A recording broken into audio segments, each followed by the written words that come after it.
Hi guys, இன்னைக்கு நம்ம இந்த ட்ராமாவோட நெக்ஸ்ட் எபிசோட்ஸ் தான் பார்க்க போகிறோம். இப்போ பாட்டி ஹாஸ்பிட்டலில் தானே இருக்காங்க. ஹீரோ மோவெல்லாம் ரொம்ப வாடி போயிருக்க. என்ன டாக்டர் எனக்கு கொஞ்ச நாள் தான் இருக்குன்னு சொன்னாங்களா?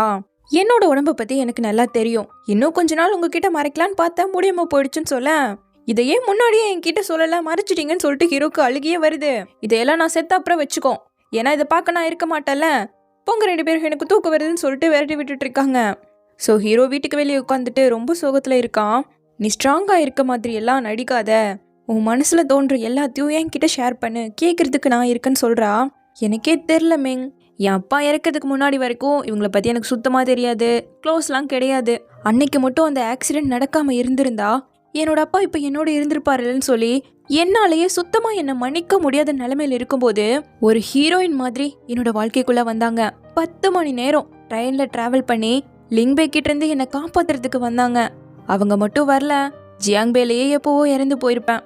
என்ன இருந்தாலும் நான் யாரையுமே நம்பாம தான் இருந்தேன். தொண்ணு அவங்க பேசிக்கிட்டே இருப்பாங்க, பட் நான் சைலண்டாக மட்டும்தான் இருந்தேன். இந்த ஊரில் நெய்பர்ஸ் ரொம்ப ஃப்ரெண்ட்லியாக இருந்ததால இந்த ஊரை நான் ரொம்பவே வெறுத்தேன். ஒரு நாள் அவங்க என் திங்ஸை பேக் பண்ணிட்டு இருந்ததை பார்த்ததும் இவங்களும் என்னை வெளியே அனுப்ப முடிவு பண்ணிட்டாங்கன்னு நினச்சிட்டு இவனே வீட்டை விட்டு போயிருக்கான். அப்போ அந்த நாய்க்குட்டி வந்து தடுக்க, யாருக்குமே நான் தேவைப்படாதப்போ உன்னை எப்படி என்னால் கூட்டிகிட்டு போக முடியும்னு ஃபீல் பண்ணேன். பாட்டிமா ஓடி வராங்க. எதுக்கு நீ வீட்டை விட்டு ஓடி போற? நானும் என்னமோ ஏதோன்னு பதறி போயிட்டேன்னு அடியை போட்டு வா வீட்டுக்கு போலன்னு இழுத்துட்டு போயிருக்காங்க. அவங்க பின்னாடியே நாய்க்குட்டி ஓடி வந்திருக்கு. என் அப்பாவுக்கு அடுத்து என்னை அக்கறையா பார்த்துக்கிட்டவங்க என்னோட பாட்டி. நான் எங்கேயாவது ஓடி போயிட்டனாலும் எனக்குன்னு போறதுக்கு ஒரு இடம் இருக்கணும்ல, அதுக்காக எனக்காக ஒரு வீடு வாங்குறதா அவங்க பிளான் பண்ணியிருந்திருக்காங்க. அதனாலதான் என்னோட திங்ஸை பேக் பண்ணிட்டு இருந்திருக்காங்கன்னு சொல்ல, அப்போ உன்னை தடுத்தது இந்த நாய்க்குட்டி தானே. உன் பாட்டி உன்னை சேஃபா செக்யூரா வச்சுக்கணும்னு ரொம்பவே அக்கறையா இருந்திருக்காங்கன்னு சொல்ல, அவங்க எப்போவும் துருனே இருப்பாங்க. ஆனா இப்போ ஹாஸ்பிட்டல் இருக்கிறது என்னால பார்க்கவே முடியல. இதை சுத்தமா என்னால ஏத்துக்கவும் முடியல. ஒருவேளை அவங்க மட்டும் என்னை விட்டு போயிட்டா எனக்குன்னு ஃபேமிலியே இல்லாம போயிடும்லன்னு சொல்லிட்டு அழுக. இங்க பாரு ஜினியும், உனக்காக நான் இருக்கேன், எப்பவும் உன் கூடவே இருப்பேன்னு சொல்லிட்டு ஹக் பண்ணி சமாதானப்படுத்துறா. அடுத்த நாள் ஜினியோட அம்மா பாட்டியை பார்க்க வந்திருக்காங்க. சுத்தமா பாட்டிக்கு பிடிக்கவே இல்லை.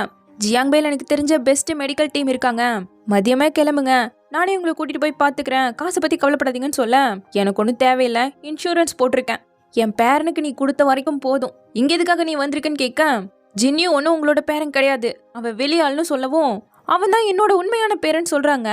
அவன் கிடையாது, லின்சோ தான் உங்களோட பேரன். அவன் எத்தனை நாளா உடம்பு சரியில்லாம இருக்கான், ஒரு நாள் அக்கறையா வந்து பாத்திருப்பீங்களா?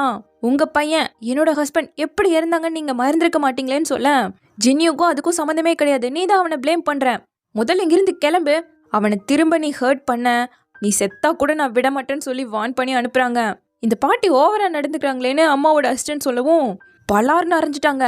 அவங்க ஜோயோவோட பாட்டி, என்னோட அத்தை, என் புருஷனோட அம்மா, இது எங்களோட ஃபேமிலி விஷயம், நீ தலையிடாத, உனக்கு வேலை இல்லைன்னா ஹாய்லாண்ட் ப்ராஜெக்ட் ஓப்பன் ஆக போதல, அதுக்கான ப்ரிப்பரேஷனை பாருன்னு சொல்லிட்டு போறாங்க. அப்படியே அவங்க கிளம்புறத கரெக்டா நம்ம ஹீரோவும் பார்த்துட்டான். சொந்தத்துல இருந்து அங்கிள் ஆண்டி எல்லாம் பார்க்க வந்திருக்காங்க. பாட்டிமா சர்ஜரி பண்றதுல உங்களுக்கு சுத்தமா விருப்பமே கிடையாது, அதுக்கான வயசு தாண்டிட்டீங்க, ஆப்ரேஷன் பண்ணா கண்டிப்பா ரிசல்ட் நல்லபடியா இருக்காதுன்னு சொல்லி 1க்கு 2 தடவை யோசிச்சுக்கோன்னு சொல்லிட்டு கோவத்துல தான் போறாங்க. பட் பாட்டிமா நான் சர்ஜரி பண்ணிக்க தான் போறேன்னு முடிவில் இருக்காங்க. பட் அதுக்கு முன்னாடி உங்க 2 பேரோடையும் நான் கொஞ்சம் வெளியே போகணும்னு ஆசைப்படுறேன்னு பாட்டிமா சின்ன வயசுல இருந்து வளர்ந்த டீ எஸ்டேட்டுக்கு கூப்பிட்டு வந்துட்டாங்க. வந்ததும் அவங்க முகத்துல சந்தோஷத்தை பார்க்கணுமே, குழந்தை மாதிரி அவ்வளோ துருன்னு இருக்காங்க. போங்க போங்க சீக்கிரம் பாருங்கன்னு அவங்கள விட்டுட்டு பாட்டிமா டைரி எழுத உட்காந்துட்டாங்க. என்ன சீக்கிரட்டா எழுதுறீங்களான்னு கேட்கவும், அதெல்லாம் பொண்ணுங்களோட சீக்கிரட் தெரிஞ்சுக்க கூடாதுன்னு சொல்லிட்டு இவங்க பறிச்சுக்கிட்டு இருக்காங்க. அட என்ன பறிக்கிறீங்க, தோ இப்படிப்பட்ட அழகான இலையா பார்த்து பறிக்கணும்னு சொல்லிட்டு இருக்கேன். பாட்டிமா திரும்பவும் கண்டிப்பா இந்த இடத்துக்கு வருவோன்னு ப்ராமிஸ் பண்ணுங்கன்னு 3 பேரும் ப்ராமிஸ் பண்ணிக்கிட்டு சீக்கிரம் பறிங்கன்னு சொல்லிட்டு திரும்ப எழுத ஆரம்பிக்கிறாங்க. ஐயோ எனக்கு ரொம்ப டயர்டா இருக்குன்னு சொல்லிட்டு அப்படியே கியூட்டா சண்டை போட்டுக்கிட்டு சிரிச்சுக்கிட்டு அவங்க பறிக்கிறத பாட்டிமா அப்படியே ரொம்ப எமோஷனலா பாக்குறாங்க. இப்ப வீட்டுக்கு வந்ததும் நான் தான் 2 பேருக்கு குக் பண்ணுவேன்னு சொல்லிட்டு அவங்களோட ஃபேவரட் டிஷ்ஷை சமைச்சு கொடுக்குறாங்க. ஹீரோயின் சாப்பிட்டு சூப்பரா இருக்குங்க, ஹீரோ அவ்வளோ ஒன்றும் நல்லா இல்லையங்கிறா. பாட்டிமா சமைச்சது எப்படி நீ இப்படி சொல்லலாம் இவ திட்டவும், புருஷனை இப்பவே திட்ட ஆரம்பிச்சிட்டியான்னு இவன் கில்ல, என்னடா பிள்ளைய கிள்ளிட்டு இருக்கேன்னு இவங்க கிள்ளிட்டு அப்படியே ஜாலியா மாத்தி ஊட்டி விட்டுக்கிட்டு சந்தோஷமா சாப்பிட்டு முடிக்கிறாங்க. நேரத்திலே கொஞ்சோண்டு சாப்பிட்டதால நைட்டு பயங்கர பசி. பாட்டியும் ஹீரோயினும் ஆர்டர் பண்ண சிக்னல் கிடைக்கலையேன்னு தவிச்சிட்டு இருக்கும் போது 2 பேருக்கும் தெரிஞ்சு போச்சு, இது மேலே ஏறினா சிக்னல் கிடைக்கும்னு. டீம் ஒர்க்கை போட்டுட்டு இருக்கும்போது ஹீரோ கிட்ட மாட்டிக்கிட்டாங்க. உடனே ஹீரோயினுக்கு தான் பசின்னு பாட்டி மாட்டி விட்டுறேன். ஆமாமா எனக்கு தான் பசி, எனக்கு மட்டும் வாங்கிட்டு வான்னு இவ டேஸ்ட் பண்ணிட்டு இருக்கா. சரி சரி 2 பேருக்கும் வாங்கிட்டு வர, போய் வெயிட் பண்ணுங்கன்னு சொல்லிட்டு ஹீரோ வாங்கிட்டு வந்து கொடுத்துட்டு பாட்டியோட ரூம்க்கு வர அவங்க எழுதின டைரியை பார்க்குறான். அவங்க ரொம்ப வருஷமா இதில் எழுதிட்டு இருக்காங்க. இன்னைக்கு நான் ஜின்யூவை ஜியாங்பேல இருந்து கூட்டிட்டு வந்துட்டேன். பாவம் நிறைய கஷ்டத்தை அவன் அனுபவிச்சுட்டான். நான் போய் சேர்றதுக்குள்ள அவனுக்கான சந்தோஷத்தை அவன் கண்டுபிடிச்சிடணும். இன்னைக்கு அவன் என்னையே பயமுறுத்திட்டான். வீட்டை விட்டு ஓடி போக பார்த்தான் தெரியுமா? அவங்க அப்பா இவன் கிளவர்னு சொல்லுவாரு, ஆனா இவன் ஒரு ஃபூல். இருந்தாலும் இவன் தான் என்னோட பேரன். இது அவனோட வீடு. இந்த இடத்துலயாவது அவன் சந்தோஷமா இருக்கணும்னு ஆசைப்படுறேன். நானும் என் பாட்டியோட இந்த டீ ஹவுஸ்ல தான் வளர்ந்தேன். டெய்லியும் அவங்களோட சேர்ந்து பறிக்க வந்துருவேன். ஒவ்வொரு சீசனுக்கும் இந்த இலைகள் ஒவ்வொரு மாதிரி இருக்கும்னு எனக்கு சொல்லி தந்த அடுத்த நாளே என்னை விட்டு போயிட்டாங்க. அப்போ எனக்கு 10 வயசு தான். அவங்க இல்லாம வாழ்றத நான் நினைச்சு கூட பார்த்ததில்ல. எவ்வளோ சீக்கிரம் காலம் ஓடிடுச்சு. இப்போ ஜின்யூவை விட்டே சீக்கிரமா போயிட போறேன். பட் ஒரு ப்ராப்பரான குட் பையை சொல்ற அளவுக்கு என்கிட்ட நேரம் இருக்கு. கொஞ்ச நாளாவே என்னோட உடம்பு ரொம்ப மாறிடுச்சு. சரியா தூக்கமே இல்லை. அதை நினைச்சு அழுதுகிட்டே இருப்பேன். பட் ஜின்யூக்கு இது தெரியவே கூடாது. ஏற்கனவே அவன் நிறைய கஷ்டத்தை அனுபவிச்சு வந்துட்டான். நானும் அவனுக்கு கஷ்டத்தை கொடுக்க விரும்பல. கெட்டவங்கெல்லாம் ரொம்ப நாள் வாழ்வாங்கன்னு சொல்லுவாங்கல்ல, அப்ப நானும் கெட்டது பண்ணவா? என்ன ரொம்ப லேட் ஆயிடுச்சு போல. என்னோட பேரை மெங்க கல்யாணம் பண்ற வரைக்காவது நான் உயிர் வாழணும்னு ஆசைப்படுறேன். இன்னைக்கு காலையில அவங்க 2 பேரும் கல்யாணம் பண்ண மாதிரி கனவு கண்டேன்னு சொல்லி ரொம்ப சந்தோஷப்பட்டிருக்காங்க. இதெல்லாம் படிக்க ஹீரோக்கு ரொம்ப அழுகையா வருது. அவனோட சந்தோஷத்தை மட்டும் அவன் கண்டுபிடிச்சிட்டா போதும், நான் சந்தோஷமா போயிடுவேன்னு சொல்லி அவங்க எழுதுனதெல்லாம் படிச்சுக்கிட்டே பெட்டை ரெடி பண்றான். இப்போ அதுல பாட்டி ஒரு மாதிரி உட்காந்துட்டு இருக்க. நானும் உங்களோடவே வந்து படுத்துக்கிறேன்னு ஹீரோயின் வந்துட்டா. எவ்வளோ விஷயத்த எவ்வளோ அசால்ட்டா நீங்க ஃபேஸ் பண்ணி வந்திருக்கீங்க. நீங்க என்னை பொறுத்த வரைக்கும் அயன் லேடின்னு சொல்ல. என்னோட வயசுக்கு நான் நிறைய பார்த்துட்டேன். பட் மெங்க மட்டும் நீ நல்லபடியா பார்த்துக்கணும்னு சொல்லவும், கவலையே படாதீங்க பாட்டின்னு சொல்லி அவங்கள கட்டி பிடிச்சிட்டு தூங்குறா. பட் அவங்களுக்கு தூக்கமே இல்லை. இப்போ அடுத்த நாள் பாட்டியோட சேர்ந்து பயங்கரமா போஸை கொடுத்து ஃபோட்டோலாம் எடுத்துட்டு அதை எடிட் பண்ணிட்டு இருக்க. என்னடா சீக்கிரட்டா வேற புள்ளட்ட பேசுறியா? மெங்கி கிட்ட சொல்லவான்னு பாட்டி வந்து கேட்க, பாட்டி நான் மெங்கோட வெட்டிங் பிளானை ரெடி பண்ணிட்டு இருக்கேன். உங்களுக்கும் அதை சீக்கிரமா பார்க்கணும்னு தானே ஆசைனதும். ஏய் நாயே, என் டைரியை படிச்சியா அப்படி சொல்லிட்டு திட்டுறாங்க. நீங்க மட்டும் என் ஃபோனை பார்க்கலாம், நான் உங்க டைரியை பார்க்க கூடாதா? நான் இன்னைக்கே அதெல்லாம் அரேஞ்ச் பண்றதுக்கு போயிடுவேன். அவளோட நீங்க தான் இங்கே இருந்து அவளுக்கு தெரியாம மெயின்டைன் பண்ணுன்னு சொல்ல, விட நான் பார்த்துக்கிறேன்னு வந்ததும் எனக்கு ஒரு முக்கியமான வேலை வந்துடுச்சு. நான் இப்பவே கிளம்பணும். பாட்டி இங்க விடு, பாட்டியோட நான் இங்க இருந்துக்கிறேன்னு ஹீரோயின் சொல்லிட்டா. இப்போ வந்ததும் ஹீரோயின் ஃபேமிலி ஜுவல்லரி எல்லாம் ஏற்பாடு பண்ண. மியா ஹோஸ்ட் வேலையை நான் பார்த்துக்கிறேன்னு சொல்ல, செங்கு டெக்கரேஷனை நான் பார்த்துக்கிறேன்னு சொல்ல, ஃபேங்கியா எல்லாத்தையும் நான் பார்த்துக்கிறேன்னு சொல்லன்னு அவங்க வேலையை ஆரம்பிக்க இந்த பக்கம் நம்ம ஹீரோயினை காட்டுறாங்க. இன்னும் எத்தனை நாள் பாட்டி இப்படியே பறிக்கிறதுன்னு சோகமாயிட்டா. என்ன புள்ள நீ இவ்வளோ அழகான காலை வச்சிருக்க, ஓடி ஓடி பறிக்க கூடாதுன்னு சொல்லிட்டு அவங்க எனர்ஜியா இருக்காங்க. கரெக்டா ஹீரோ கால் பண்ணி, இங்க எல்லாம் ரெடி பண்ணியாச்சு, நீங்க வந்தா மட்டும் போதுன்னு சொல்ல, உடனே பாட்டிமா ஐயோ எனக்கு பேக் வலிக்குதுன்னு சொல்லி ஆக்டிங்க போட்டு ஊருக்கு வந்துட்டாங்க. இப்ப எதுக்கு நடிச்ச ஊருக்கு வந்தீங்கன்னு எனக்கு தெரியலையேன்னு சொல்லிட்டு பேசிக்கிட்டே வரேன். கதவை திறந்தா எல்லாரும் சர்ப்ரைஸா வெயிட் பண்ணிட்டு இருக்காங்க. இவளுக்கு இது பார்த்து கண்ணே கலங்கிடுச்சு. எனக்காக நீ எத்தனையோ ஸ்டெப் எடுத்து வச்சு வந்துட்டேன், கடைசி ஸ்டெப்பை நான் எடுத்து வைக்கிறேன்னு சொல்லிட்டு நம்ம ஹீரோ சொல்ல இவளுக்கு இங்க அழுக வருது. அதுக்கு பதிலாம் அப்புறமா சொல்லு, சீக்கிரமா பொண்ணு புள்ள ரெடி ஆகணும்லன்னு ஃபேங்கியா கூட்டிட்டு போயிட்டா. இந்த பக்கம் ஹீரோவோட பாட்டிய ஹீரோனோட பாட்டி, வாங்க நான் உங்களுக்கு இன்னைக்கு மேக்கப்பை போட்டு விடுறேன்னு சொல்லிட்டு அழகா லிப்ஸ்டிக்கெல்லாம் போட்டு விட்டு மெங்கோட சின்ன வயசு போட்டோலாம் ஜாலியா பார்க்க ஆரம்பிச்சுட்டாங்க. சண்டை எல்லாம் காணாம போயிடுச்சு. அப்படியே இங்க நம்ம ஹீரோனை காட்ட ஃபேங்கியா அவளை அழகா ரெடி பண்ணி வச்சிருக்கா. என் கண்ணே பற்றும் போலடின்னு சொல்லிட்டு 2 பேருக்கும் ஆனந்த கண்ணீர் கண்ணெல்லாம் கலங்கி நிக்குது. சரி செங்கோ மேல சின்சியரா இருக்கா, என்ன பண்ண போறேன்னு கேட்கவும், எங்களுக்குள்ள அப்படியெல்லாம் எதுவும் இல்லை, புது ரிலேஷன்ஷிப்குள்ள போறதுக்கும் நான் ரெடியா இல்லைங்கிறா. அப்போ பையனு கேட்கும்போது, எப்படி அவன் முதல்ல ஒன்னெல்லாம் லவ் பண்ணா, திடீர்னு என்ன லவ் பண்றேன்னு சொன்னா அது ஒரு மாதிரி ஆக்வர்டா இருக்கும் இல்லைங்க. அவன் முதல்ல தப்பா புரிஞ்சுக்கிட்டா. பட் அதுக்காகலாம் நீ அவனை வேணான்னு சொல்லாதன்னு சொல்ல, இப்போதைக்கு ஒரு சிம்பிளான பீஸ்ஃபுல்லான வாழ்க்கை வாழ்ந்தாலே போதும்னு சொல்ல, கண்டிப்பா உன்னோட சந்தோஷத்தை நீ கண்டுபிடிப்பேன்னு ஹீரோயின் பேசிட்டு இருக்கா. உடனே கேர்ள்ஸ்லாம் ஓடி வந்து கதவை சாத்திக்கிட்டு பாய்ஸை உள்ள விட மாட்டேங்கிறாங்க.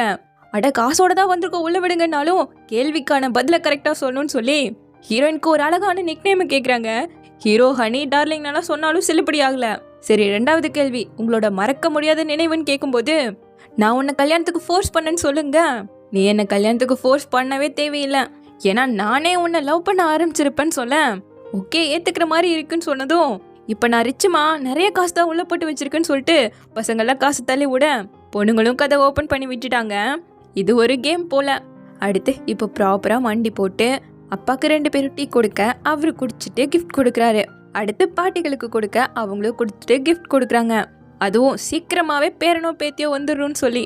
அடுத்து ஆன்டிஸ் கிட்ட எல்லாம் கிரீட்ஸை வாங்கிக்க போது சீக்கிரமா போய் ட்ரெஸ்ஸை மாத்துங்கன்னு அனுப்பி விடுறாங்க.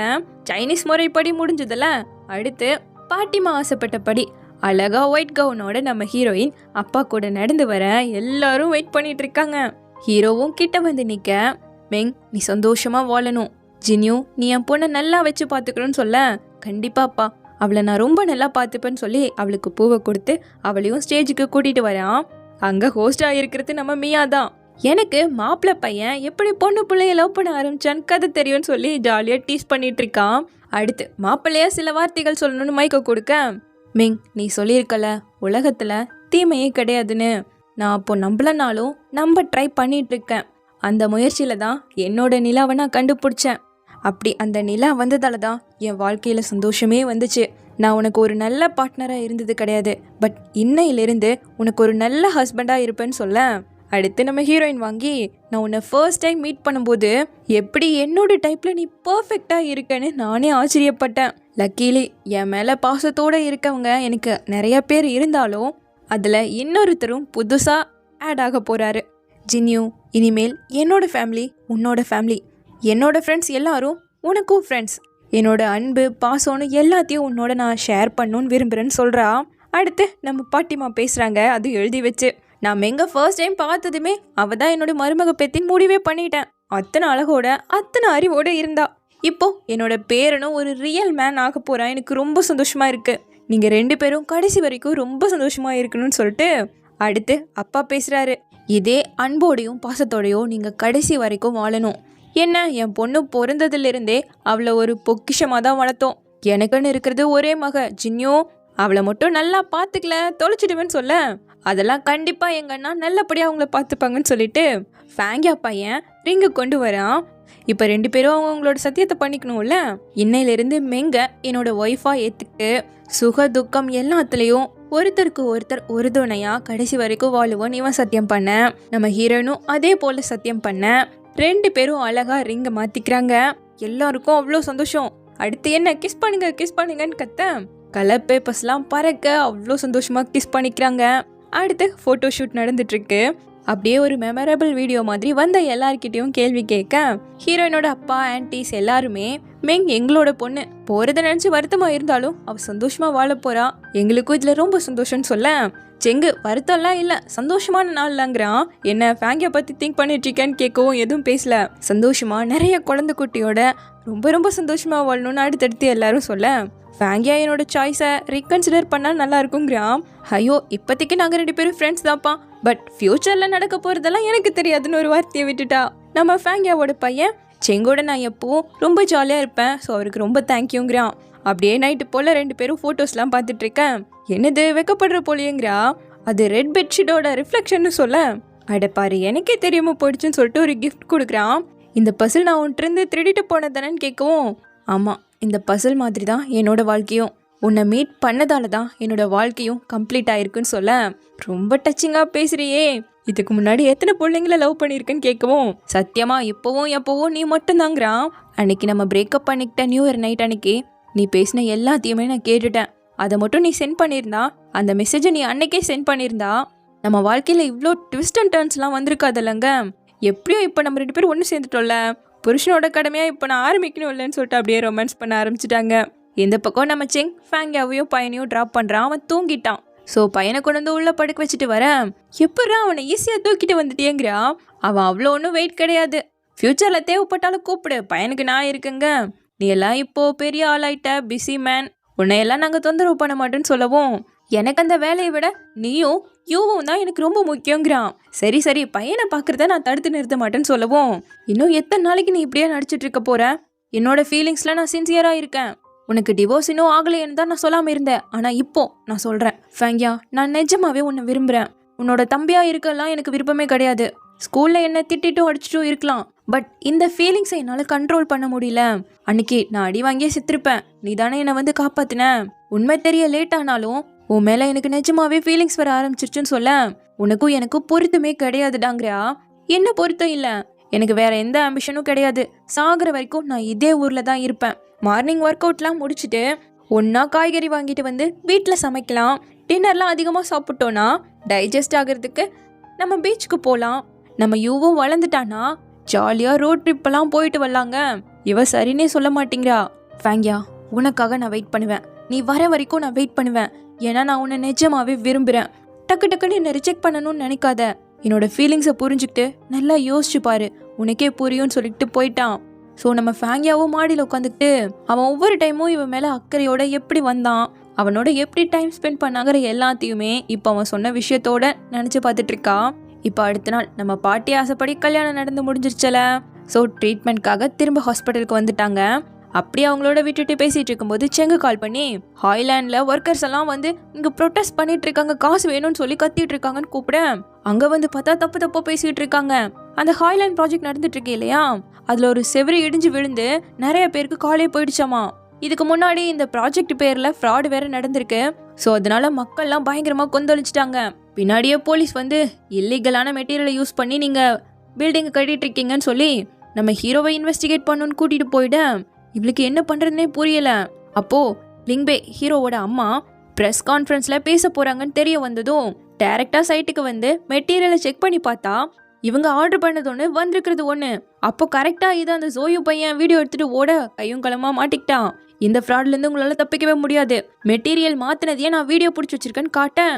இதை பார்த்து நம்ம ஹீரோயின் அவன்கிட்ட எக்ஸ்பிளைன் பண்ணணும் ட்ரை பண்ணுறதுக்குள்ளேயே அவன் அதை பிடுங்கிட்டு ஓடிட்டான்.